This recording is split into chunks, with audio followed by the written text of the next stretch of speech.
তুমি ভাব পুরা ফুল টাইম তুমি তোমার কাম সারিকি ফিরুছ আউ সডনলি তোমাকে অনএক্সপেক্টেড সরপ্রাইজ মিলিଯିବ তো তোমার রিয়াকশন কাଣା रहबा ओ सेफ एसी 2025 रो आज थिला हमर थर्ड डे सबुदिन लेखन आज भी क्रिएटिव वे रे मुख्यांश और प्राचीर पत्र उपस्थापन करगला देन सेशन स्टार्ट हबार आगरु आमे दुईटा एक्ट कलु जेन कि गुटे थिला बिना कथाबार्ता बिना साउंड एक्ट करबार आउ गुटे हला नॉर्मल कथाबार्ता ही एक्ट करबाटा ई एक्ट मानकर मेन उद्देश्य थिला खाली आमे कथा कहले कि नि बुझु किसी जिनिस अंता भी थिसी आमे जंता कि एक्शन ही बुझि जेसु पहला सेशन ही हमके हमर नुवा 3 क्लास साहित्य बही रो किछि किछि अंश देखाले आरो सेटा मेन केन 5टा लक्ष्य पर पर्यवेक्षित सेटा भी कहले देन इंग्लिश क्लास कला बोलके प्रज्ञा मैडम हमके फोनेटिक्स किछि धारणा देले आरो खाचुटी आगरु लास्ट सेशन सारी जंता बाहर के बाहरी जे इनो देखली कि हमर क्लस्टर गुटे मैम तांकर एनिवर्सरी रे मिठा माटुचन तो बेहता हुआ गंगारे गुढ़ा टिके धुई देली आरो चालु हमर नेक्स्ट सेशन अटेंड करे जेतेले हिंदी आरो संस्कृत सेशन चालू थला सेतेले मुई गुटे नुवा जिनसटा जानली कि आगो हम जंता 6 7 रे हिंदी संस्कृत दुईटा पढुथला आरो 8 क्लास रो जाके सब्जेक्ट बाछुथला इथराउ हेटा नै हुए एथरा हम 6 7 क्लास रो ही हिंदी किमा संस्कृत के चूज करि पारमा आरो सबुन मते बेसी खुशी लागला हमर मैडम को मोर प्रति थिबा प्यार मते सरप्राइजली घर के डाकी नेले मोर लागि कि सरप्राइज गिफ्ट वाली प्लान करथिले बट मते किछि जणा ही नै थई जंता मैं पहुंचली मते अंता फील होला कि मोर निजर मां खुद मते किछि जिनिस प्यार से दउचन बोले कि आज भी मोर मन अछि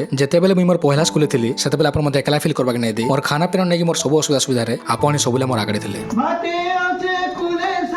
তুলবা কেরি কেরি চষা পিলার মুরকি হসা হায় হায় পড়ি গলা পার